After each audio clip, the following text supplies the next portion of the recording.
P block जो chapter था class 12 inorganic का केमिस्ट्री में,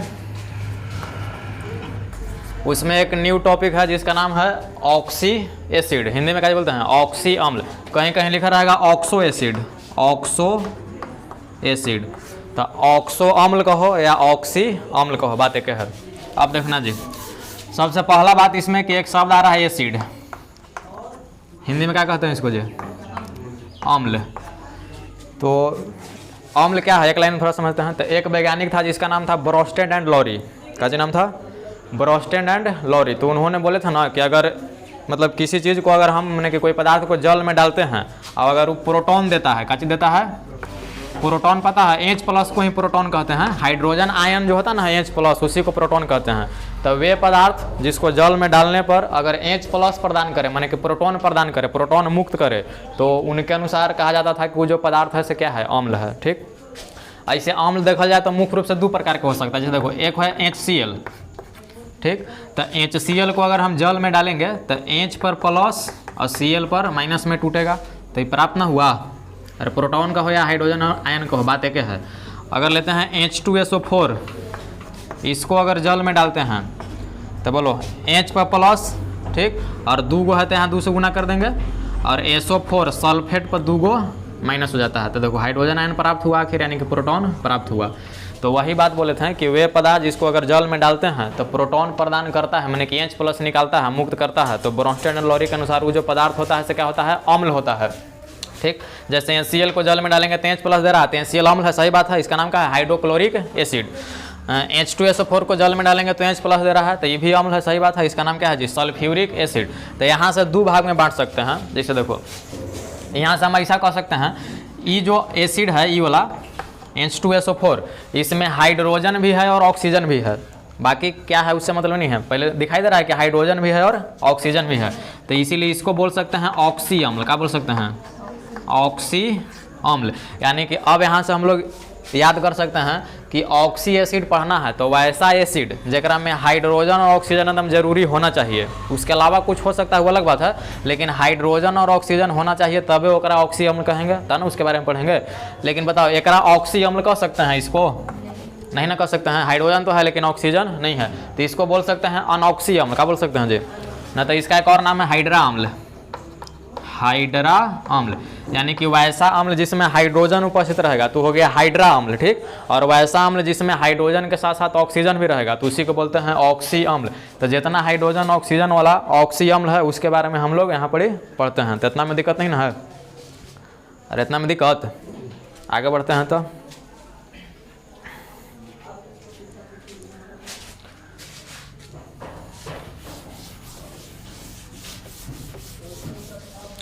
अब देखो, एक और बात है कि ऑक्सी अम्ल आखिर कौन बनाता है, माने कि धातु बनाता है कि अधातु बनाता है? तो याद कर लेंगे, ये जो है से केवल अधातु बनाता है, याद रहेगा, केवल अधातु बनाता है। यानी कि ऑक्सी अम्ल बनाता है कि धातु? क्या धातु? जैसे कोई कहा कि सोडियम ऑक्सी अम्ल बना सकता है? नहीं।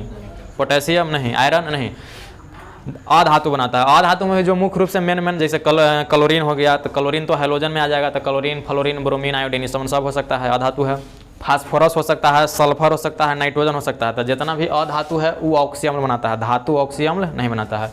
एक और बात बता रहे हैं कि अगर मेटल के साथ OH जुटल रहे, मेटल के साथ काजी जुटल रहे, मैंने माइनस नहीं है, मैंने बॉन्ड दिए हैं कि धातु के साथ अगर OH रहे, जैसे NaOH, ऐसा कहीं देख ले होगा, KOH, CaOH का होल ट्वाइस, MgOH का होल ट्वाइस, ऐसा कुछ रहता है। माने धातु के साथ OH, धातु के साथ OH, तो ये बेस होता है। बेस यानी कि क्षार, या इसी को भस्म कह सकते हैं। काजी सुना होगा, जला के भस्म कर देंगे, मैंने क्षार, राख बना देंगे। तो राख भी काची है? क्षार है।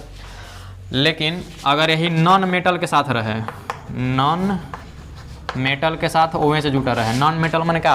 अधातु।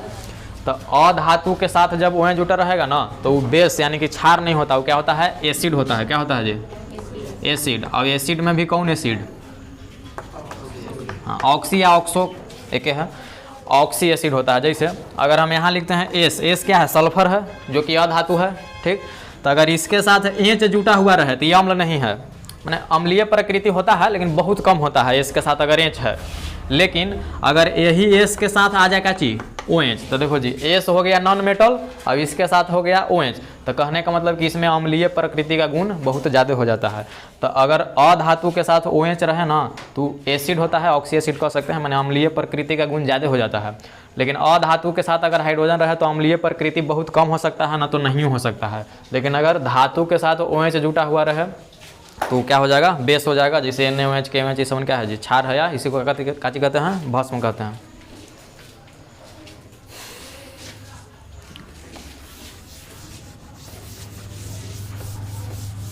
अब देखो आगे, तो अब यहाँ हम लोग को पढ़ना था क्या चीज, फास्फोरस के ना ऑक्सी एसिड। अरे हम लोग को किसका ऑक्सी एसिड पढ़ना है, फास्फोरस के ना। जैसे वर्ग 15 में चल रहे थे तो नाइट्रोजन के बारे में पढ़ लिए थे, फास्फोरस के बारे में पढ़ना था। इससे पिछले वाला क्लास में फास्फोरस के हैलाइड पढ़े थे, ट्राई हैलाइड और पेंटा हैलाइड। तो अब फास्फोरस के ऑक्सी अम्ल पढ़ते हैं। तो फास्फोरस के ऑक्सी अम्ल पढ़ने से पहले दो चीज़ पहले ध्यान में रखना है।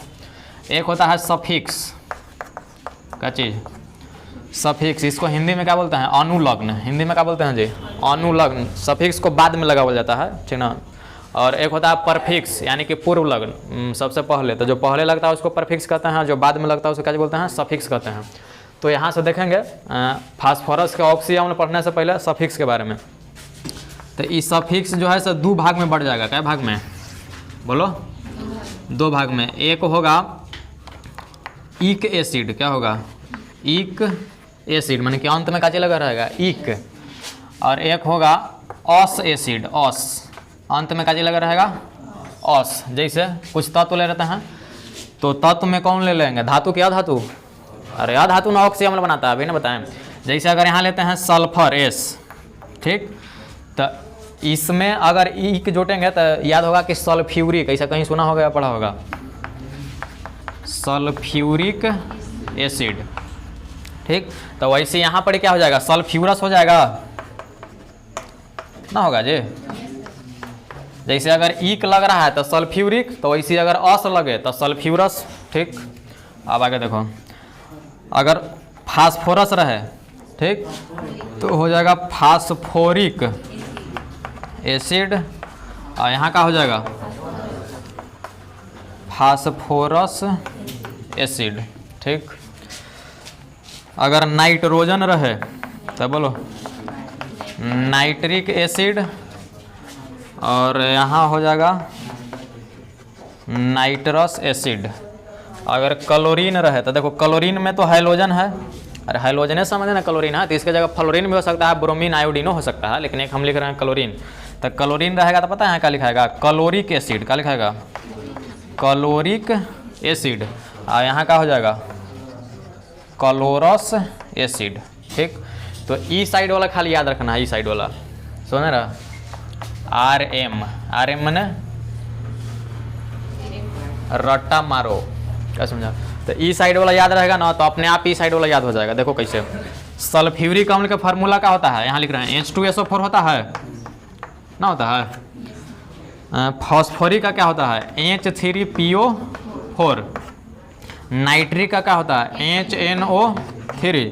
क्लोरिक का HClO3। अब कुछ नहीं करना है, एक से एक ऑक्सीजन खाली कम कर देना है बस। सल्फ्यूरिक एसिड में से अगर एक ऑक्सीजन कम कर देंगे तो बन जाता है सल्फ्यूरस एसिड। तो H2SO4 में से एक ऑक्सीजन हटा दो तो क्या बनेगा, बोलो H2SO3। तो ये किसका फार्मूला हो गया, सल्फ्यूरस एसिड का हो गया। वैसे यहाँ बोलो H3PO3, इसका क्या हो जाएगा HNO2, इसका क्या हो जाएगा HClO2। तो ये ई साइड वाला अगर याद रहता है तो एक ऑक्सीजन माइनस कर देंगे तो ई साइड वाला ना आ जाएगा, तो कौन है वो याद रखेंगे। तो ई सफिक्स है। अब इसके बाद थोड़ा सा पढ़ना है परफिक्स के बारे में। किसके बारे में, परफिक्स। अब यहाँ देखना, परफिक्स में दो तीन चीज़ रहेगा। जैसे एक होता है हाइपो, पहला बात है हाइपो, क्या चीज लिखा है जी, हाइपो। दूसरा में लिख रहे हैं पर, क्या चीज लिखेंगे, पर, या हो सक इसी को बोल सकते हैं पर ऑक्सी, या इसी को बोला जाता है पर ऑक्सो, माने कि तीनों एक है, पर बोलो या पर ऑक्सी या पर ऑक्सो। उसके बाद एक होता है मेटा, क्या होता है जी, मेटा, और उसके बाद एक होता है पायरो। पायरो को कहीं कहीं डाई भी लिखता है, ठीक। तो ये जो अभी 4 गो लिखे ना है, दिखाई दे रहा है ना, 4 गो जो अभी लिखे हैं से परफिक्स का काम करेगा, आगे पता चलेगा इसका यूज कहाँ कहाँ होगा। कौन कौन बोलो? हाइपो, पर, परऑक्सी, परऑक्सो, तो तीनों एक है, अलग अलग नहीं है, तीनों एक है। मेटा और पायरो, पायरो को ही कहीं कहीं लिख देता है डाई। तो पहले 4 गो चीज़ याद रहेगा, बोलो हाइपो, पर, परऑक्सो, परऑक्सी, मेटा, फिर उसके बाद पायरो, याद रहेगा। Hypo, per, peroxy, peroxo, meta, pyro, बोलो हाइपो, उसके बाद पर, परऑक्सी, परऑक्सो, तीनों एक है, फिर मेटा, उसके बाद पायरो। अब सुनो, हाइपो में क्या होगा ना कि हाइपो में क्या करल जाए, एम माइनस ओ का जी रहेगा। इसका अर्थ एम से मोलेकुल माने अणु, जैसे इस सल्फ्यूरिक अणु हो गया ना, हुआ इस सल्फ्यूरस अणु हो गया, अरे हुआ ना। तो एम माने कि मोलेकुल जो चीज़ रहेगा, अगर फास्फोरिक अम्ल है तो ये मोलिकुल एम के मान ही हो गया, अगर नाइट्रिक अम्ल है तो एम के मान ही वाला हो गया, अगर क्लोरिक एसिड है तो एम के मान का हो जाएगा NaClO3। अरे समझ में आ रही है? तो हाइपो में क्या करना रहता है कि जो मोलिकुल रहेगा, जो अणु रहेगा, ओकरा में से एगो ऑक्सीजन का चीज कर देंगे, घटा देंगे। समझ में आ रहा है? उसके बाद अब आगे पर में क्या होगा कि जो मोलिकुल रहेगा ना, ओकरा में एक ऑक्सीजन का चीज कर देंगे, जोड़ देंगे, ठीक। मेटा में क्या होता है कि जो मोलिकुल रहेगा ना, ओकरा में से ये बॉन्ड नहीं है, माइनस कर रहे हैं, माइनस, ये माइनस है, ये प्लस है, तो जो मोलिकुल रहेगा ओकरा में से जल के एक अणु को घटा देंगे। और जो पायरो रहेगा ना, तो मोलिकुल में से, यानी 2 गो मोलिकुल में से जो मोलिकुल रहेगा ओकरा में 2 से गुना करेंगे तो 2m हो जाएगा, और ओकरा में से फिर जल घटाएंगे, यही इसका अर्थ है। तो फिर से परफिक्स में 4 याद रखेंगे, hypo, per, peroxy, peroxo, meta, pyro. Hypo में क्या होता है, तो मोलिकुल जो अणु रहेगा ओकरा में से एक ऑक्सीजन में घटा देंगे तो हाइपो में चेंज हो जाएगा। अब बताएंगे आगे कैसे होगा। अगर मोलिकुल जो रहेगा ओकरा में अगर वो जोड़ देते हैं तो पर, परऑक्सी या परऑक्सो में चेंज हो सकता है। मोलिकुल में से जल के अणु अगर हटा देते हैं तो मेटा में बदल जाएगा, और मोलिकुल जो रहेगा ओकरा में अगर 2 से गुना कर दिया तो 2m, और फिर ओकरा में से एगो जल के अणु हटा देते हैं तो पायरो या फिर डाई में बदल जाएगा। तो इतना नोट करते हैं।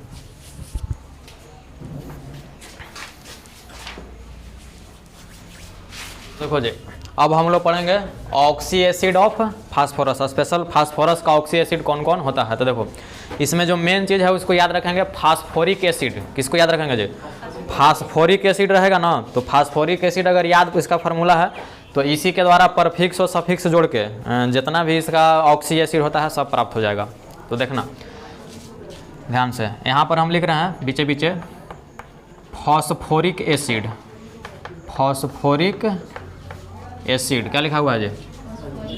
इसका फार्मूला बोलो, H3PO4। ये मेन चीज़ होगा, ये आधार हो गया, बेस। इसको पहले हर हाल में ध्यान में रखना है। अगर इसको याद कर लेते हैं तो इसी के द्वारा सफिक्स और परफिक्स जोड़ के जितना भी फास्फोरस का ऑक्सी एसिड होता है ना, मुख्य रूप से 7 प्रकार के, क्या प्रकार के? फास्फोरस के मुख्य रूप से 7 गो ऑक्सी एसिड, और भी 2-3 गो होता है लेकिन उस पढ़ा नहीं जाता, 7 गो मुख्य रूप से होता है। तो देखो ये हो गया। अब सुनो, अगर हम कहें कि एकरा में से अगर एक ऑक्सीजन हम हटा दें, ठीक, एक ऑक्सीजन हटा दें तो फार्मूला क्या आएगा बोलो तो? H3PO3 आएगा, और इसका नाम क्या हो जाएगा? फास्फोरस। इसमें अभी दुख ना है। तो देखो अगर हम लिए हैं फास्फोरिक एसिड तो M का मान क्या है? H3PO4 है। तो अगर अब ऐसे कुछ हो सकता है एम में से वो घटा रहे हैं तो हाइपो लिखना चाहिए था, माने जो मोलिकुल है ओकरा में से ऑक्सीजन घटा दिए थे, हाइपो लिखना चाहिए, तो यहाँ नहीं लिखेंगे। ये देखो ये दोनों याद रखेंगे साइड से, फास्फोरिक एसिड है और एकरे एगो भाई है, अगर एकरा में से एगो ऑक्सीजन निकालेंगे तो एकरे एक भाई आ जाएगा फास्फोरस एसिड। तो इसमें हाइपो, पर, मेटा, पायरो ये सब कुछ नहीं लगाना है, सीधे फास्फोरिक एसिड में से अगर एक ऑक्सीजन हटता है तो उसको क्या नाम दे देंगे? Phosphorus acid. फार्मूला क्या हो जाएगा? देखो N3P या O4 तो घट गया 3। अब सुनो, अब कहें कि अगर एक ये जो आया है फार्मूला, एकरा में से अगर एक ऑक्सीजन घटा दें, ठीक, तो पहले फार्मूला बता दो, कहा जाएगा H3PO2। इसमें तो अभी दिक्कत नहीं है। तो कहने का मतलब अभी ना कि M माने मोलिकुल माने अणु, जो अणु लिए थे, और ओकरा में से एक ऑक्सीजन घटा देते हैं तो उसको हाइपो कहते हैं। तो अब देखो ये दोनों में कुछ नहीं लगाना है, यहाँ पर ही था फास्फोरिक एसिड, और एकरा में से एक ऑक्सीजन घटा के जो फार्मूला आया तो उसमें के नाम के पहले का चीज लगेगा? हाइपो। हाइपो और काची था? फास्फोरिक, फास्फोरिक नहीं, फास्फोरस ना, हाइपो फास्फोरस एसिड। अब इसलिए ना कि देखो एकरा से थोड़ी ना डायरेक्ट प्राप्त कर रहे हैं, एकरा से नहीं प्राप्त कर रहे हैं, तो इसी का नहीं हाइपो होगा। तो ई एम का मान हो गया, तो एम के मान में से एक ऑक्सीजन घटाएंगे तो NH3PO3। तो जैसे ही एम में से एक ऑक्सीजन घटा देते हैं तो उसको हाइपो कहते हैं। तो ये फास्फोरस एसिड था और एकरा में से एक ऑक्सीजन घटाएं तो हाइपो फास्फोरस एसिड बन जाएगा। ठीक, अब वैसे अगर एकरा में एक ऑक्सीजन जोड़ देंगे तो अगर मोलिकुल में ऑक्सीजन जोड़ता है तो उसको पर या परऑक्सी या परऑक्सो कहते हैं। तो हम परऑक्सो लिख रहे हैं, ये वाला लिख रहे हैं पर ऑक्सो फास्फोरिक एसिड। क्या लिखाएगा, यही ना है, फास्फोरिक है ना, फास्फोरिक एसिड। तो फार्मूला क्या हो जाएगा बोलो, H3PO4 में एक ऑक्सीजन जुटेगा तो H3PO5। अब मोलिकुल में एक ऑक्सीजन जुटा तो मोलिकुल में एक ऑक्सीजन जुटा तो उसको परऑक्सो कहेंगे, तीनों एक है। तो परऑक्सो और फास्फोरिक एसिड में जुटा तो परऑक्सो फास्फोरिक एसिड। अब देखो आगे, अब क्या करना है, एकरा में से जल निकाल देना है। ये है फास्फोरिक एसिड जो अणु है ना, ओकरा में से जल को निकाल देंगे। जल के निकाले का अर्थ है कि 2 हाइड्रोजन और 1 ऑक्सीजन निकाल देंगे। तो क्या होगा, फार्मूला पहले बता दो। तो एकरा में से H3PO4 में से 2 हाइड्रोजन और 1 ऑक्सीजन निकलेगा तो बोलो क्या आएगा, HPO2 की 3 आएगा, यही ना आएगा। देख लो 2 गो तो 1 पी, ठीक है। अब इसका नाम तो देखो फास्फोरिक एसिड में से एम का मान हुआ तो एम के मान में से जल के अणु हटाए हैं, तो एम के मान में से जल के अणु हटाए हैं तो उसको मेटा कहते हैं, मेटा। अब केकरा में से हटाए हैं, फास्फोरिक एसिड में से, तो इसका नाम हो जाएगा मेटा फास्फोरिक एसिड। अब देखो, अब ये जो फास्फोरिक एसिड है एकरा में से क्या करेंगे कि 2m - H2O। तो इसको पहले समझेंगे, माने कि जो मोलिकुल है ओकरा में 2 से गुना तो 2m, तब ओकरा में से जल के अणु। तो सोचो H3PO4 में अगर 2 से गुना करते हैं तो H6, अरे 3 दूनी 6, P में 2 से तो P2 और 4 दूनी 8, इतना आएगा। अब एकरा में से जल बाहर कर दो, माने कि 2 हाइड्रोजन 1 ऑक्सीजन, तो बोलो क्या फॉर्मूला आएगा, अरे 6 में से 4 अति 2 गया तो H4 P2 और 8 में से 1 ऑक्सीजन, यही ना आएगा। अब इसका नाम क्या हो जाएगा, तो देखो फास्फोरिक एसिड में से 2m - H2O, 2m - H2O माने कि पायरो, यहाँ लिख देते हैं पायरो, लेकिन फास्फोरिक एसिड में से निकाले हैं ना, फास्फोरस में से निकाल देता ना, हो जाता कि पायरो फास्फोरस, लेकिन फास्फोरिक में से निकाले हैं तो पायरो फास्फोरिक एसिड। तो इसका नाम हो गया पायरो फास्फोरिक एसिड। तो जैसे पायरो फास्फोरिक एसिड बना ना, वैसे ही पायरो फास्फोरस एसिड बन सकता है कि ना, एकरों में से हम निकाल देंगे वही चीज़, 2m - H2O, माने कि एक 2 गुना करके और जल निकाल दो तो 2 गुना करो, देखो H6 हो जाएगा, P2 हो जाएगा। अब एक में से जल के अणु बाहर निकाल देंगे तो 2 हाइड्रोजन हट जाएगा तो H4 P2 और 6 में से 1 ऑक्सीजन तो O5। अब देखो तो अणु में से अगर 2m - H2O करते हैं तो लिखाएगा पायरो, कोई दिक्कत नहीं है पायरो, लेकिन फास्फोरस एसिड में से न बनाए हैं तो इसका नाम हो गया पायरो फास्फोरस एसिड। देखो तो 7 गो हो गया, गिनो देख लो 1 2 3 4 5 6 7। बेस कौन था, खाली यही ना था फास्फोरिक एसिड, फार्मूला H3PO4। चुपचाप एकरा में से अगर 1 ऑक्सीजन हटा देते हैं तो बन जाता है फास्फोरस एसिड H3PO3, इस सब में कुछ नहीं। जब एकरा से 1 ऑक्सीजन निकालते हैं तो हाइपो फास्फोरस एसिड, ठीक। एकरा में 1 ऑक्सीजन जोड़ते हैं तो पर ऑक्सो फास्फोरिक एसिड, फास्फोरिक में जोड़े हैं। अगर एकरा में जल के अणु बाहर निकाल देंगे तो मेटा फास्फोरिक एसिड, अणु में 2 से गुना जल के अणु बाहर निकालेंगे तो पायरो फास्फोरिक एसिड। तो जैसे एकरा में से निकाले तो पायरो फास्फोरिक एसिड, तो अगर फास्फोरस वाला में से निकालेंगे तो पायरो फास्फोरस एसिड, और फास्फोरिक में से निकालेंगे तो पायरो फास्फोरिक एसिड। तो मुख्य रूप से फास्फोरस के 7 गो ऑक्सीजन लग गया ना यार, कौन कौन बोलो, फास्फोरिक अम्ल, फास्फोरस अम्ल, हाइपोफास्फोरस अम्ल, पर ऑक्सोफास्फोरस अम्ल, मेटाफास्फोरस अम्ल, पायरोफास्फोरिक एसिड और पायरोफास्फोरस एसिड। अब एक बात और है, एक और नियम है कि जो अणु, ठीक, या जो ऑक्सी अम्ल, सब तो एक में ऑक्सी अम्ल है ना, है हाइड्रोजन ऑक्सीजन हाइड्रोजन ऑक्सीजन, अभी ना बताएं। अब हाइड्रोजन तो फिक्स है कि एसिड में हाइड्रोजन होना ही होना चाहिए, ऑक्सीजन इसलिए होना चाहिए कि वो ऑक्सी अम्ल है, ठीक। तो जितना भी है सब ऑक्सी अम्ल है, तो वैसा ऑक्सी अम्ल जो मेटा का निर्माण करता है, तो मेटा का निर्माण कैसे करेगा, तो जो ऑक्सी अम्ल है ओकरा में से जल के 1 अणु बाहर कर देंगे तो जो बनेगा उसी को ना मेटा कहते हैं ना, बोले थे अभी। मॉलिक्यूल में से जल के अणु तो मेटा। तो जो ऑक्सी अम्ल या जो पदार्थ मेटा का निर्माण कर देता ना है, ओकर नाम के पहले ऑर्थो लगावल जाता है। काची लगावल जाता है? ऑर्थो। काची लगावल जाता है? ऑर्थो। तो यहाँ से हम ऐसा याद कर सकते हैं कि ये जो फॉस्फोरिक एसिड के है ना, तो कहीं कहीं बुकवा में देखेगा लिखल ऑर्थो फॉस्फोरिक एसिड, तो लेकिन पगला जाता है। तो यही चीज़ वह है, फास्फोरिक एसिड को ही काची कहते हैं? Ortho phosphoric acid. वैसे ही एकरा बोल सकते हैं ऑर्थो फास्फोरस एसिड। यही दो खाली, बाकी तो इस समय हाइपो इस समय लगल है, अरे लगल है ना। ये दोनों खाली हम बात कर रहे हैं कि वैसा ऑक्सी अम्ल या वैसा पदार्थ जो मेटा का निर्माण करता है, अगर ये मेटा का निर्माण ना करता तो फिर ऑर्थो एकरा में ना लगता है, खाली फॉस्फोरिक कह देते हैं। आगे फिर पढ़ेंगे सल्फर वाला तो पता चलेगा। तो ये मेटा का निर्माण करता है, इसीलिए इसके नाम के आगे एगो बढ़िया दे दिया गया है नाम का चीज ऑर्थो। तो हम यहाँ से याद कर सकते हैं ऑर्थो फास्फोरिक एसिड का भी यही फार्मूला है। और जब ऑर्थो फास्फोरिक एसिड कहेंगे तो एक भैया के ऑर्थो फास्फोरस एसिड भी कह सकते हैं, कोई दिक्कत नहीं है। तो इतना नोट किया जाए।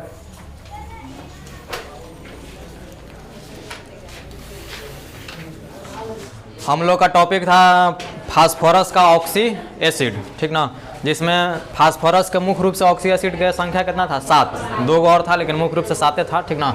जिसमें पहला था जिसका नाम था ऑर्थोफास्फोरिक एसिड। तो देखो जी, फास्फोरिक एसिड को ही कहा जाता है क्या? ऑर्थोफास्फोरिक एसिड। जैसे मतलब कि वैसा ऑक्सी अम्ल, ठीक, जो मेटा का निर्माण करता है, तो उसके नाम के आगे काची लगा दिया जाता है? ऑर्थो। पिछला क्लास में बताए थे। तो फास्फोरिक एसिड ही है, फार्मूला वही होगा, खाली नाम में थोड़ा सा आगे लग गया है ऑर्थोफास्फोरिक एसिड। तो इसमें 3-4 बात जो होगा मेन में, जैसे संरचना क्या है, संकरण क्या है, क्षारकता क्या, इसमें याद रखना है। तो देखो जी, इसमें सबसे पहला बात कि इसका फार्मूला यानी कि सूत्र। तो ऑर्थोफास्फोरिक एसिड, तो जो फास्फोरिक एसिड का फार्मूला होगा वही ना ऑर्थोफास्फोरिक एसिड का। तो बोलो क्या होगा? H3PO4। फार्मूला तो पहले ही हो गया था। अब इसके बाद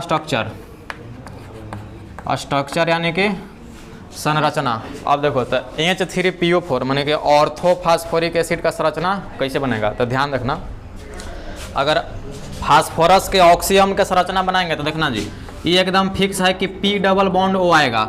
एक बात इसको रट लो, ठीक ना, 100% इसको रट लो जी, एकदम रहेगा तो रहेगा। ये बात समझ में आया? जैसे कोई भी फास्फोरस के ऑक्सी अम्ल का अगर संरचना बनाते हैं तब P डबल बॉन्ड O एकदम रहेगा ही रहेगा, ठीक। अच्छा, एक बात और, फास्फोरस का परमाणु संख्या कितना होता है? 15। इलेक्ट्रॉनिक विन्यास करो तो 2 8। तो इससे पता चल रहा है कि फास्फोरस के लास्ट सेल में, माने कि अंतिम कक्षा में 5 इलेक्ट्रॉन रहता है। तो फास्फोरस अधिकतम कै बॉन्ड बनाएगा? 5 को बना देगा, ठीक ना। तो देखते हैं, तो इसका स्ट्रक्चर बताते हैं जी। तो सबसे पहला बात कि फास्फोरस का ऑक्सी अम्ल है, तो P डबल बॉन्ड O एकदम फिक्स रहेगा, ठीक। अच्छा, POO इसमें से हट गया, जैसे H3PO4 में से POO का यूज हो गया। तो अब इसके बाद क्या बचल है? तो देखो जी, POO खत्म हो गया तो 3 गो हाइड्रोजन बचल है और 3 गो ऑक्सीजन। तो इसको OH के रूप में बदलना है, जैसे 3 हाइड्रोजन और 3 ऑक्सीजन को OH के रूप में कई बार लिख सकते हैं? तो देखो OH OH OH 3 बार में लिख सकते हैं, 3 हाइड्रोजन 3 ऑक्सीजन। तो देखना 1 2 3 OH OH OH हो गया। कितना आसान है, ठीक ना। H3PO4 यानी कि ऑर्थोफास्फोरिक एसिड का संरचना हो गया। कैसे बनाया? फिर से P डबल बॉन्ड O एकदम फिक्स रहेगा, ठीक। उसके बाद जब POO का यूज हो गया तो 3 हाइड्रोजन और 3 ऑक्सीजन बचा। तो 3 हाइड्रोजन और 3 ऑक्सीजन से कितना OH बना सकते हैं? तो OH OH OH 3 बार बना सकते हैं। तो OH OH OH। और फास्फोरस देखो अधिकतम 5 बॉन्ड बना चुका है, 1 2 3 4 5। तो यही H3PO4 का कैसे हो गया स्ट्रक्चर। तो ये हर हाल में ध्यान रखना है। अच्छा, अब इसका प्रसंकरण निकालते हैं, ठीक। प्रसंकरण या संकरण भी कह सकते हैं, क्या बात है। तब प्रसंकरण पूरा यौगिक नहीं निकलता है, जैसे जो केंद्रीय परमाणु रहता ना है उसका निकलता है। तो H3PO4 में केंद्रीय परमाणु सेंट्रल एटम के है, फास्फोरस के बीच में जो रहता है जिसका संख्या कम रहता है, तो फास्फोरस का निकलेगा, ठीक ना। तो संकरण कहे के मतलब है, जैसे अगर हम यहाँ लिखते हैं संकरण, तो पूरा यौगिक के संकरण ना फास्फोरस के निकाला जाता है। तो सबसे बढ़िया ऐसे लिख देते हैं फास्फोरस का संकरण। तो अब देखो जी, तो संकरण मैंने समझ रहा वही sp3 के sp2 के sp3d ऐसा कुछ करके।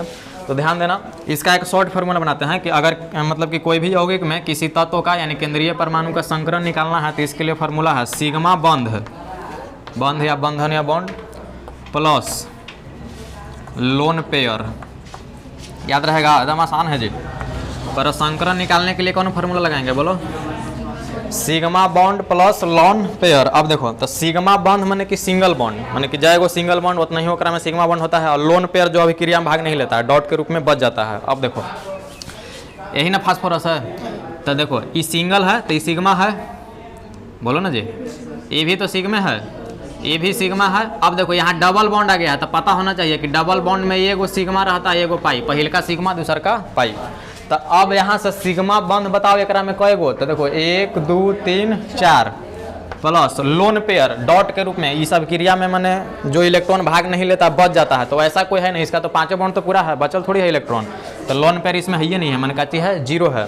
तो जोड़ेंगे तो कितना आएगा 4। तो हम कह सकते हैं कि H3PO4 में फास्फोरस का संकरण की संख्या कितना आया 4। तो 4 आया तब क्या लिख सकते हैं, sp लिख सकते हैं कि sp2 कि sp3। तो देखो जी अब क्या करेंगे, एक और नियम बताते हैं, एक बार S लिखना है, 3 बार P लिखना है और 5 बार D लिखना है। 1 2 3 4 5, एकदम आसान है, 1 S 3 P और 5 D। तो टोटल जोड़ के हमने के 4 ना आया, तो 4 देखो कहाँ से कहाँ तक, 1 2 3 4, यहाँ से यहाँ तक, ठीक। तो एगो S और 3 गो P, तो हम क्या लिख सकते हैं sp3। तो हम यहाँ से याद कर सकते हैं कि H3PO4 में फास्फोरस का संकरण यानी कि हाइब्रिडाइजेशन कितना होता है sp3। और ये भी पता होना चाहिए कि जब sp3 होता है तो 3 1 4 यानी कि उसको उस आकृति को ज्यामिति कहते हैं चतुष्फलकीय। तो ये जो फोटो नजर आ रहा है ना, ये कैसा फोटो है, चतुष्फलकीय। चतुष्फलकीय कुछ ऐसे टाइप का रहता है, मैंने ऐसे रहेगा, ऐसा कुछ टाइप का रहेगा, तो देखो ना ऐसे ना है चतुष्फलकीय। तो बोले इतना में दुख ना है, अरे इतना में दुख ना फिर से बोलते हैं क्या, हाँ ये परसंकरण निकालने का क्लास 11 का फार्मूला है, लेकिन यहाँ पर बता दे रहे हैं कि कैसे आएगा, कि आगे भी और निकालेंगे। तो बोलना ऑर्थोफॉस्फोरिक एसिड का फार्मूला H3PO4। स्ट्रक्चर कुछ ऐसा होगा, आकृति या ज्यामिति इसका चतुष्फलकीय होगा। क्या है कि परसंकरण sp3 आया, परसंकरण कैसे आया बता दिए, क्या है कि 6-7 गो के परसंकरण निकालना, एगो ना निकालने के लिख दिए sp3। तो ये जो परसंकरण निकालने का नियम है 11th क्लास में पढ़ना रहता है। अब इसके बाद एक और बढ़िया क्वेश्चन आता है बेसिसिटी का, क्या आता है जी, बेसिसिटी हिंदी में बोलते हैं क्षारकता। तो इस संख्या के रूप में 1 रहेगा कि 2 रहेगा कि 3 रहेगा कि 4 रहेगा। तो अब सुनो, तो उल्टा इसमें पूछता है, अगर अम्ल रहेगा तो उसका क्षारकता पूछता है, जैसे अम्ल ना है, और अगर क्षार रहेगा तो उसका अम्लता पूछता है। तो उससे तो मतलब नहीं है, यहाँ एसिड है तो एसिड का पूछता है क्या चीज, बेसिसिटी, माने अम्ल रहेगा तो उसका क्षारकता। तो क्षारकता का अर्थ पता है क्या होता है, क्षारकता माने कि उस यौगिक में कई गो OH है, ठीक। ऐसा मेन चीज हो जाए है कि H+ मुक्त H+ की संख्या, माने कि जितना H+ मतलब कि मुक्त करेगा निकालेगा ना, तो वही उसका क्या हो जाता है क्षारकता। लेकिन इसमें ध्यान रखना है कि जो हाइड्रोजन है ना ऑक्सीजन से जुड़ा होना चाहिए। तो सबसे अच्छा ऐसी है कि जय गो OH रहेगा ना क्षारकता हो जाएगा। तो देखो फोटो में देख लो कई गो OH है, 1 2 3। तो H3PO4 का क्षारकता कितना हो गया, 3 बस। अब जब 3 हो गया ना तो इसको ट्राई बेसिक कहते हैं, हिंदी में बोलते हैं त्रिभाषमिक। क्या कहते हैं जी, त्रिभाषमिक। क्वेश्चन पूछा हुआ है, जैसे कहेगा कि H3PO4 का क्षारकता है, माने कि मोनोबेसिक माने एकल भाषमिक, एक भाषमिक, द्विभाषमिक, त्रिभाषमिक, इनमें से कोई नहीं। तो देख लेंगे स्ट्रक्चर ध्यान में रहेगा। तो बेसिसिटी संख्या के रूप में 3 और शब्द में लिखा रहेगा त्रिभाषमिक। तो भाषमिक मैंने वही क्षारीयता और त्रि मैंने काचे हो गया 3 हो गया। तो इतना ध्यान में रहेगा। तो यौगिक में जितना OH की संख्या रहेगा वही उसका काचे हो जाता है क्षारकता। तो OH का अर्थ है कि यहाँ से H, देखो ये H दान करेगा, ये H दान करेगा। जैसे ऑक्सीजन और हाइड्रोजन में ऑक्सीजन के विद्युत ऋणात्मकता का मान ज़्यादा होता है, तो ऑक्सीजन पर आंशिक नेगेटिव आ जाता है और हाइड्रोजन पर आंशिक पॉजिटिव, तो हाइड्रोजन मुक्त कर देता है। वैसे इसमें से भी हाइड्रोजन निकल जाता है, वैसे इससे भी। लेकिन ये ध्यान में रखना चाहिए कि वो हाइड्रोजन OH से जुड़ा होना चाहिए। तो डायरेक्ट यही कि 1 OH 2 OH 3 OH, तो ये तीनों में से एक हाइड्रोजन निकल जाएगा, तो 3 गो निकल सकता है। तो उसका क्षारकता कितना हो जाएगा जी, 3। तो इतना पहले नोट करेंगे।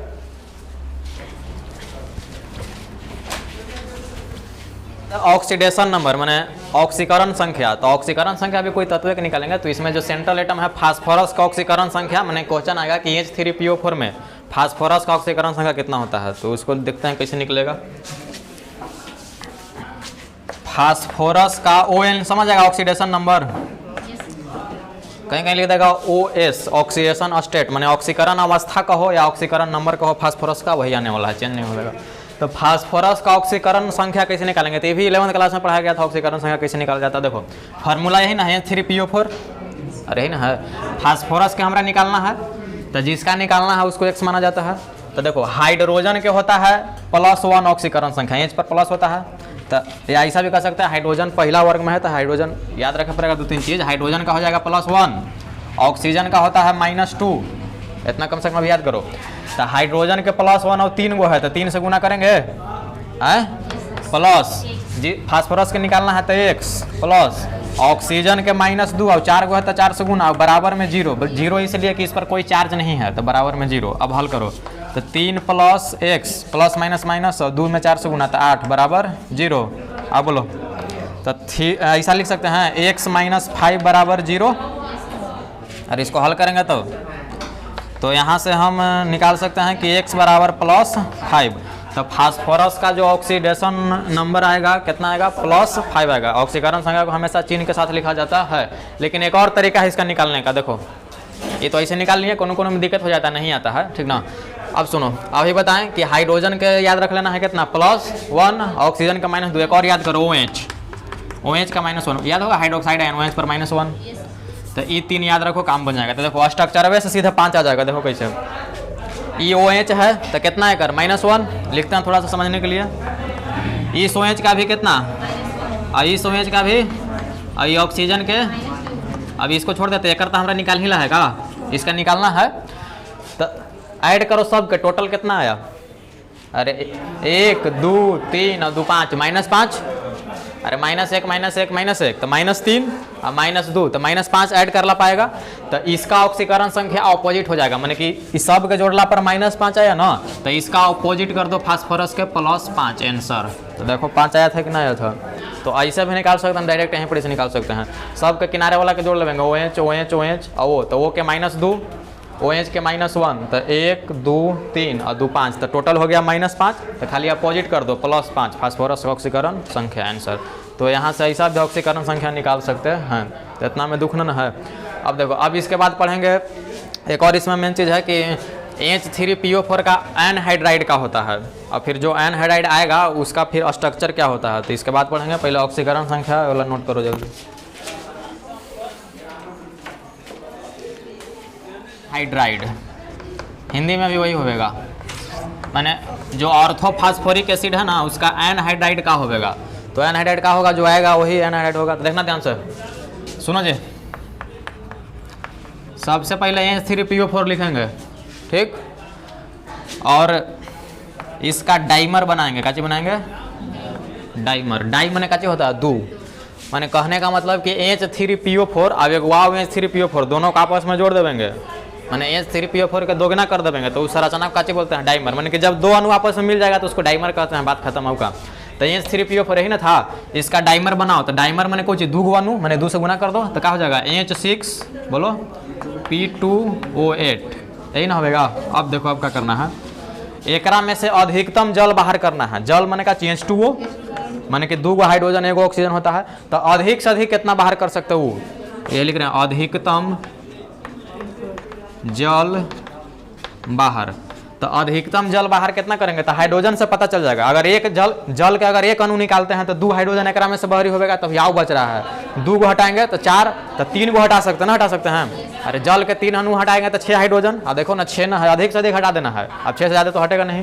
तो जल के अधिकतम अणु माने कि 3 गो अणु, तो -3H2O कर दें अधिकतम। तो 3 दूनी 6 हाइड्रोजन हटल होगा, तो 6 हाइड्रोजन खत्म, हाइड्रोजन नहीं रहेगा। 3 ऑक्सीजन, तो देखो P2 तो रही जाएगा, ये तो घटल नहीं है, और 3 ऑक्सीजन, तो 8 में से 3 गो चल गया, तो कई गो बचेगा, यही ना बचेगा। अब देखो, तो अगर ऐसे एक्चुअल देखा जाए तो फार्मूला ही है, इसको बोलते हैं फास्फोरस पेंटाऑक्साइड, क्या बोलते हैं। लेकिन ऐसा एक्चुअल में यही फार्मूला है, नाम भी इसका सही है फास्फोरस पेंटाऑक्साइड, लेकिन ऐसा एग्जिस्ट नहीं करता। कहने का मतलब कि ये भी डाइमर के रूप में रहता है। तो फिर से एक बार एक और एक डाइमर बनाओ, डाइमर, ठीक। तो डाइमर मैंने 2 गो अणु मिला देना है, मैंने 2 से गुना, तो क्या हो जाएगा P4 और O10। तो यही हो गया ऑर्थोफॉस्फोरिक एसिड का एनहाइड्राइड, P4O10 होना चाहिए था यही वाला, लेकिन ये डाइमर के रूप में रहता है। तो दोनों एक ही चीज़ है जी, अरे दोनों एक ही चीज़ है, खाली इसका ही डाइमर हो गया, मैंने 2 से गुना कर देती आ गया, लेकिन है यही चीज़ हुआ। तो यहाँ से याद कर लेंगे कि H3PO4 का एनहाइड्राइड का होता है P4O10। लेकिन सबसे बड़ी बात है कि P4O10 का संरचना भी कभी कभी पूछ देता है। ठीक, तो इसका संरचना 4 गो फास्फोरस और 10 गो ऑक्सीजन, तो कैसे बनाएंगे, तो देखो कैसे बनाएंगे। यहाँ 4 गो फास्फोरस दिखाई दे रहा है, अब कै गो ऑक्सीजन है 10 गो। तो देखो पहले चारों फास्फोरस को P4 का संरचना बनाया था ना एक दिन का, जिसे जब फास्फोरस पढ़ रहे थे तो ऐसा कुछ करके याद है, और ऐसा कुछ करके P4 को सजाए थे। तो इसमें भी 4 गो है, तो यहाँ पर भी P4 को इसी सजाओ, मैंने चतुष्फलकीय रूप में सजाओ। चतुष्फलकीय कैसे होता है अभी बताएं, ऐसा कुछ करके होता है 1 2 3 4। तो फास्फोरस को ऐसे सजाओ, 4 गो फास्फोरस है, तो देखना यहाँ चतुष्फलकीय रूप में इसे सजा देंगे फास्फोरस के, ठीक ना। अब देखो क्या करना है, सब फास्फोरस को ऑक्सीजन से कनेक्ट करना है। जैसे देखो ऐसा हो गया, जितना फास्फोरस है बचना नहीं चाहिए, इतना हो गया। अब देखो ये भी तो है, ऐसे होगा ना। अब देखो ऐसे तो बचल है, देखो ऐसे कनेक्ट हो गया, अरे हुआ ना।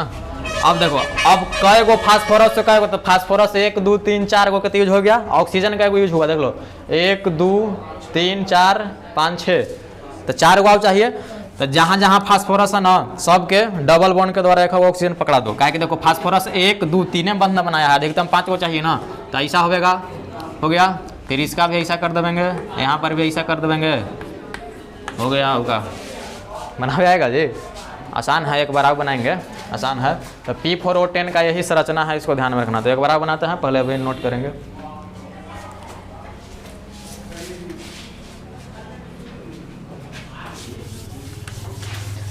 चलो देखो जी, तो फास्फोरिक एसिड का एनहाइड्राइड क्या आया, P4O10। तो P4O10 का संरचना यही ना बनाना है। तो देखो क्या करना है, 4 गो फास्फोरस 10 गो ऑक्सीजन है, तो 4 फास्फोरस को चतुष्फलकीय आकृति में जोड़ेंगे, जैसे P4 का संरचना बनाते थे। तो देखना ध्यान से, 1 2 3 4 ऐसा जोड़ देंगे। ठीक, जितना भी फास्फोरस है ऐसे रहे ऐसे रहे ऐसे रहे, अगल बगल दायां बायां कन्हू ऊपर नीचे कन्हू से ऑक्सीजन को कनेक्ट कर देना है। तो देखो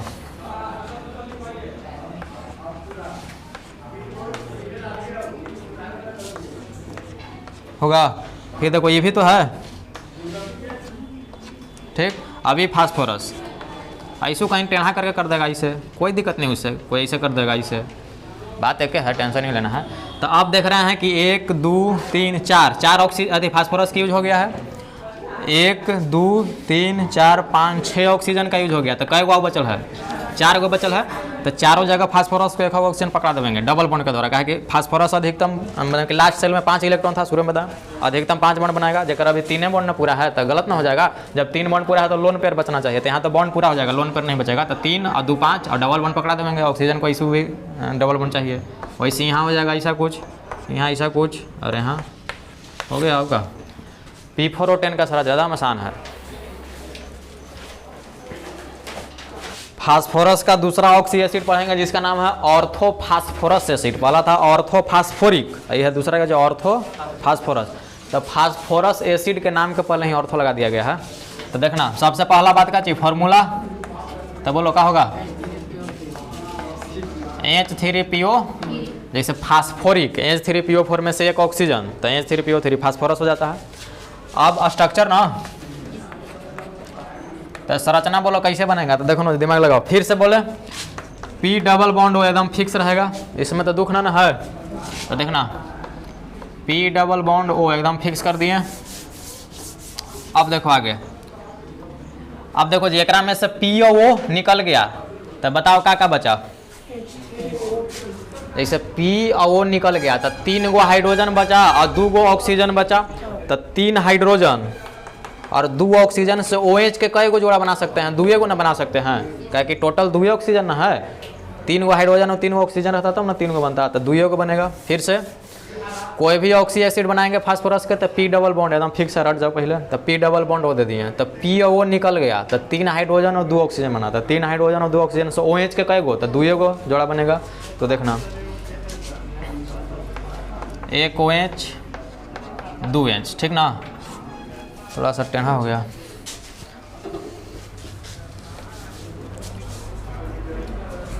एक 2 3 ऐसा कर देते हैं। तो 2 बॉन्ड 3 बॉन्ड 4 बॉन्ड 5 बॉन्ड। तो देखो 1 OH 2 H ये हो गया। अब एक हाइड्रोजन बच गया है तो यहाँ पर लगा देंगे क्या चीज, हाइड्रोजन हो गया। संरचना किसका ये हो गया, H3PO3 का। अब हाइड्रोजन यहाँ भी लगा सकते थे, OH वहाँ भी ले सकते हैं, उससे मतलब नहीं है, ऐसा होना चाहिए। तो अब इसका भी परसंकरण बताओ जी। तब कि परसंकरण या संकरण या हाइब्रिडाइजेशन एक ही बात है। तब परसंकरण का क्या अर्थ है कि सेंट्रल एटम फास्फोरस के बात कर रहे हैं। तो देखो sigma sigma sigma sigma pi, तो 4 को सिग्मा, एक को लोन पेयर नहीं है, तो संकरण sp3 आ जाएगा डायरेक्ट। और पहला जैसे बताया उसी ना, फिर बताओ पड़ेगा, लिखते हैं sp3। और जब sp3 आइए जाता है तो इसको चतुष्फलकीय कहते हैं, चतुष्फलकीय कह सकते हैं, कोई दिक्कत नहीं है। अब देखो आगे, उसके बाद और क्या निकाले थे, बेसिसिटी निकालते हैं। बेसिसिटी माने वही क्या, क्षारकता। तो बोला ना कि अम्ल के क्षारकता पूछता है, तो क्षारकता माने कुछ सीधे सिंपल बात, OH कय गो है, बस बात खत्म। अर्थ होता है कि H+ कय गो मुक्त कर रहा है, लेकिन H कौन वाला मुक्त करेगा, जो ऑक्सीजन के साथ जुड़ा रहेगा। तो ऐसे तो एक में देखा जाता है 1 2 3 गो नहीं है, तो क्या 3 होना चाहिए, तो नहीं, वो वाला H मुक्त होगा जो ऑक्सीजन के साथ जुड़ा रहेगा। अब ऐसा इसलिए कि देखो दोनों के विद्युत ऋणात्मकता के अंतर बहुत ज़्यादा, मतलब कि अंतर ज़्यादा होता है। जैसे ऑक्सीजन के बहुत ज़्यादा है और इसका कम हो जाता है, मतलब दोनों की अपेक्षा। तो इस पर इसका विद्युत ऋणात्मकता ज़्यादा है, तो इस पर आंशिक मतलब कि थोड़ा सा नेगेटिव और इस पर पॉजिटिव, तो ये बाहर कर देता है, वैसे नेगेटिव पॉजिटिव भी बाहर हो जाता है। लेकिन जब यहाँ आएंगे तो ऑक्सीजन तो नहीं है, ये जुड़ल है केकरा से, फास्फोरस से। तो फास्फोरस और हाइड्रोजन दोनों के विद्युत ऋणात्मकता लगभग बराबर होता है, तो प्लस माइनस एकरा में होबे नहीं करता, तो ये मुक्त नहीं करता, निकलता नहीं है। तो सीधी सी बात कि कई गो एकरा में OH है, तो 1 2 बेसिसिटी 2 हो गया, बात खत्म होगा, ठीक ना। अब इसके बाद निकाल लेते हैं ऑक्सीकरण संख्या, ऑक्सीडेशन नंबर। तो ये भी ध्यान में रखना है कि ऑक्सीडेशन नंबर सेंट्रल एटम का नहीं कर रहा, फास्फोरस का नहीं कर रहा है। तो बोलो यही ना है, इसी का ना निकालना है। तो अभी बताए थे कि हाइड्रोजन के याद कर लो +1, ऑक्सीजन के -2, एक और याद कर लो OH के -1, एक और कहीं कहीं मिलेगा OH -1, वो आगे पता चलते रहेगा। अब देखो H +1 O -2 OH -1 कहीं कहीं लगेगा, OH स्ट्रक्चर में आएगा तो उसका हो जाता है -1। तो देखो जी हाइड्रोजन के +1 है और 3 गो गुना, क्या 3 प्लस, इसका निकालना है तो X प्लस, ऑक्सीजन -2 और कै गो है बराबर में 0, तो 3 + x - 6 बराबर 0। और बोलो x - 3 बराबर 0 ना होगा, तो x बराबर क्या हो जाएगा +3। तो H3PO4 में जो फास्फोरस का ऑक्सीकरण संख्या आता है से कितना आता है, 3 आता है। और परसंकरण इसका कितना है जी, sp3 अभी लाए ना इधर। बेसिसिटी कितना है 2, OH 2 है, ऑक्सीकरण संख्या +3। लेकिन इसके अलावा भी डायरेक्ट फिगरे से निकाल सकते हैं, देखो कैसे, OH के -1, इस OH का -1 और इसका +1 ना, और इसका कितना -2, तो टोटल जोड़ो तो कितना आएगा, दिमाग काम कर रहा है जी। इसका -1, इसका -1, इसका +1, इसका -2, ऐसा करते हैं। -1 और एगो +1 आ गया है तो ये दोनों तो ऐसे ही खत्म हो जाएगा। अरे -1 और +1 जोड़ेंगे तो खत्म ना होगा, तो -1 +1 ऐसे खत्म हो जाएगा। तो देखो 2 और 1 माने कि -3, अब एक और अपोजिट कर दो +3, तो देखो +3 आया था। कितना बढ़िया आसान तरीका है का, तो इतना नोट करेंगे। 3PO3 माने ऑर्थोफॉस्फोरस एसिड का एनहाइड्राइड, तो क्या आएगा, तो देखो जी सबसे पहले क्या लिखना है, यहाँ देखो ध्यान से, H3PO3 लिखना है। फिर इसका काची बनाना है, डाइमर। डाइमर माने कोई चीज़ 2 से गुना माने 2 अणु, तो बोलो क्या होगा H6P2। अब इसमें से क्या करना है, अधिकतम जल बाहर करना है, अधिकतम जल बाहर। तो कई गो जल के अणु बाहर करे, तो देखो 6 हाइड्रोजन है तो 3 गो बाहर कर देंगे तो अधिकतम बाहर हो सकता है। तो 3 दूनी 6 हाइड्रोजन, तो हाइड्रोजन खत्म, फास्फोरस बचेगा P2 और ऑक्सीजन 3 गो, तो O6 में से 3 गो खाएगा। तो एक्चुअल में ये भी फार्मूला सही है, P2O3, इसका नाम हो जाएगा फास्फोरस ट्राइऑक्साइड। उसमें आता था फास्फोरस पेंटाऑक्साइड, लेकिन ये ऐसा नहीं रहता, ये भी रहता है डाइमर के रूप में। तो फिर से एक बार और डाइमर करेंगे तो क्या हो जाएगा P4, आंसर हो गया आपका। यानी कहने का मतलब कि फास्फोरस एसिड मैंने H3PO3 का एनहाइड्राइड क्या होता है P4O6, और जब P4O6 आ गया तो फिर इसका स्ट्रक्चर भी पूछेगा, जैसे P4O10 का स्ट्रक्चर हुआ ना वैसे ही। तो देखना जी ध्यान से, यहीं बना देते हैं, यहाँ बनाएगा। देखो थोड़ा सा देखो क्या चीज लिखेंगे, P4O6 का संरचना। तो देखो कैसे बनेगा, इसमें भी तो 4 गो फास्फोरस है, तो चतुष्फलकीय 4 गो बना लो ऐसे, 1 2 3 4, 4 को हो गया। सबको ऑक्सीजन से कनेक्ट करो जैसे अभी किए थे।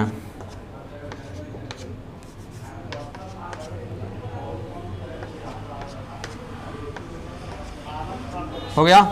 अब उसके बाद देखो ऐसा हो जाएगा, ऐसा भी हो जाएगा। तो देखो तो क्या क्या यूज हो गया बोलो। अरे 1 2 3 4, 4 फास्फोरस P4, 1 2 3 4 5 6 तो बन गया। लेकिन अभी थोड़ा सा दिक्कत है इसमें, अगर देखा जाए तो फास्फोरस देखो 3 बॉन्ड बनाया है, अरे 3 बॉन्ड बनाया है, अधिकतम 5 बॉन्ड बनाता है, तो 3 बॉन्ड बनाया है। लेकिन इतने में हमारे सब फार्मूले जेकरा में परमाणु था खत्म हो गया, मैंने कहा इसने बनेगा, लेकिन यहाँ पर लोन पेयर बचेगा। तो एगो लोन पेयर यहाँ, एगो लोन पेयर मैंने कि 2 गो, संख्या में 2 गो, आ जोड़ा में एगो, तो एगो यहाँ बच जाएगा, वैसे एगो यहाँ बच जाएगा, वैसे एगो यहाँ बच जाएगा, और वैसे एगो यहाँ बच जाएगा। ये हो गया सही सही P4O6 का स्ट्रक्चर। लेकिन यहाँ से एक और क्वेश्चन आता है, कहेगा ना कि ये जो P4O6 में जो फास्फोरस है कौन हो, चारों में, अरे चारों तो एक ही फास्फोरस है, तो P4O6 में जो P4 जो है ना इसका प्रसंकरण बता दीजिए। अभी हम लोग क्या पढ़े कि H3PO4 में फास्फोरस का संकरण sp3 पढ़े ना जे, 3 गो 4 गो सिग्मा था, लोन पेयर को नहीं था। अभी स्ट्रक्चर के द्वारा sp3 आल था, लेकिन H3PO3 के जो एनहाइड्राइड P4O6 आया है, एकरो में फास्फोरस है, तो एकर का होगा, तो दिमाग लगाओ। अभी बताया ना कि संकरण बराबर क्या होता है, बोलो तो सिग्मा बंध प्लस लोन पेयर। तो सिग्मा बंध देखो ई कौनो फास्फोरस एक है, तो देखो इसका चर्चा कर रही वाला के, तो ई सिग्मे ना है, सिंगल है, तो ये भी सिग्मा है और ये भी सिग्मा है, तो कई गो सिग्मा, 3 गो ये फास्फोरस के। अब लोन पेयर देखो, अब कोई गलती कर देगा, 2 गो लोग रहा तो 2 बैठा देगा, 2 नहीं बैठाना है। लोन पेयर जोड़ा कई गो है, तो एक के जोड़ा ना है, तो एक जोड़ा है, तो यहाँ कितना रखेंगे 1, तो 3 और 1 4, तो 4 आता है तो sp3 होता है। कैसे शुरू में बता दिए थे, तो इस फास्फोरस मतलब कि P4O6 में जो फास्फोरस है इसका संकरण काची हो जाता है, sp3 हो जाता है। इसमें भी sp3 आल था, इसमें भी sp3 आल था, ठीक ना, नोट करेंगे।